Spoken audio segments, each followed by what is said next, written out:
আম 5টা লৈছোঁ আচাৰৰ কাৰণে আৰু এইকেইটা মই এতিয়া বাকলি গুচাই ল'লোঁ। এতিয়া মই ৰুকনি হোৱাত ৰুকি যাম।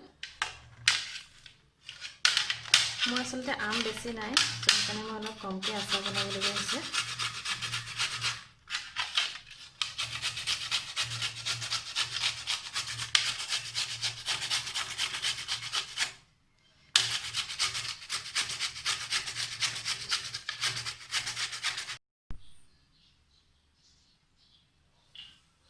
মোৰ এতিয়া আমকেইটা ৰুকা হৈ গ'ল আৰু এতিয়া মই এইখিনি ৰ'দত মেলিবৰ আগতে আমৰ যিটো ৰস থাকে সেইটো চেপি ল'ম।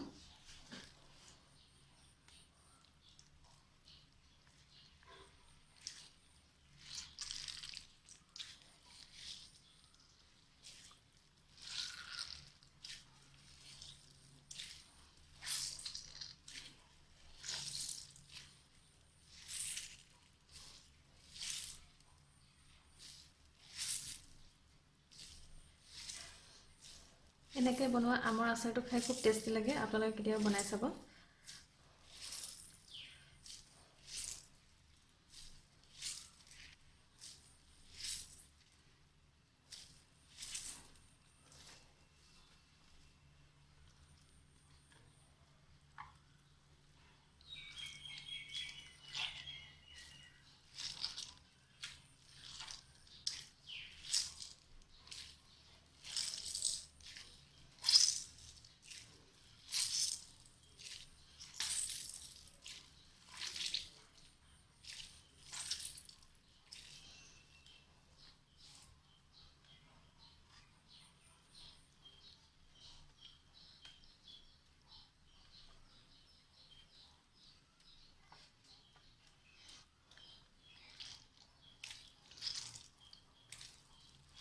আপোনালোকৰ যদি আম বেছিকৈ থাকে আপোনালোকে বেছিকৈ এনেকৈ ৰুকনিয়ে ৰুকি আমৰ আচাৰ বনাব পাৰে।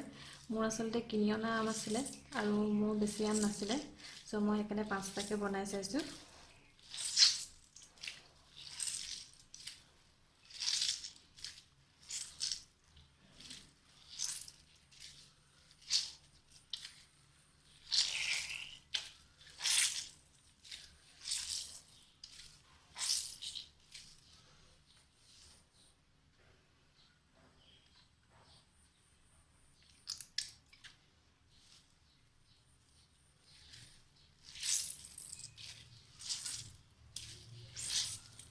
এইখিনি খুব ভালদৰে চেপি ল'ব।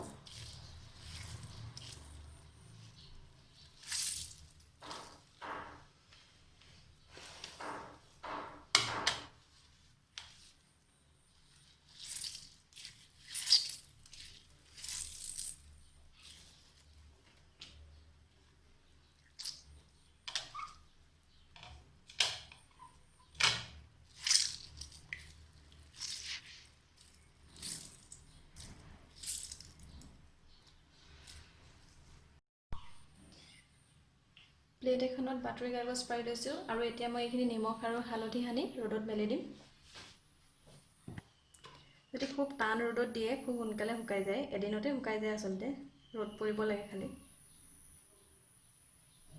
হালধি আৰু নিমখ নিজৰ জোখমতে লৈ ল'ব। মোৰ আমটো অলপ টেঙা আছে, চ' মই অলপ নিমখ দি দিছোঁ।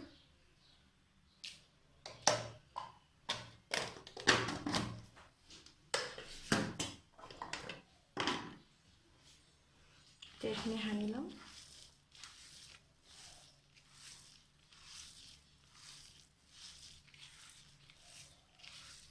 আৰু পাতল পাতলকৈ মেলি দিম।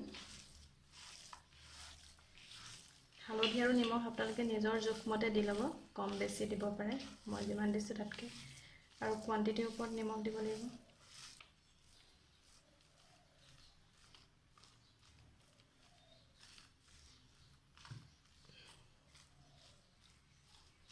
এইখিনি এতিয়া ৰ'দত দি দিম।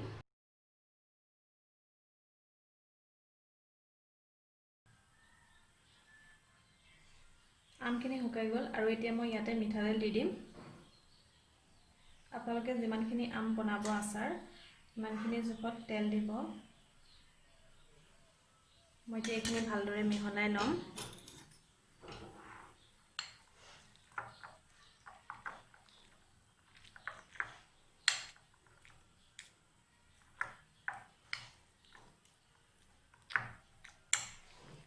তেলখিনি গৰম কৰাৰ পাছত যেতিয়া ঠাণ্ডা হ'ল তেতিয়া মই ঢালি দিছোঁ ইয়াত। আৰু ইয়াতে মই কেইদিনমান আগত ভোট জলকীয়া শুকুৱাই থৈছিলোঁ। চ' ইয়াৰ লগত আৰু মই বেলেগ মছলা মিক্স নকৰোঁ। এইটো আপোনালোকে বহুত দিনলৈকে ষ্ট'ৰ কৰি ৰাখিব পাৰিব। মই আগত এটা বনাইছিলোঁ, সেইটো প্ৰায় 2 বছৰমানলৈকে বেয়া হোৱা নাছিলে।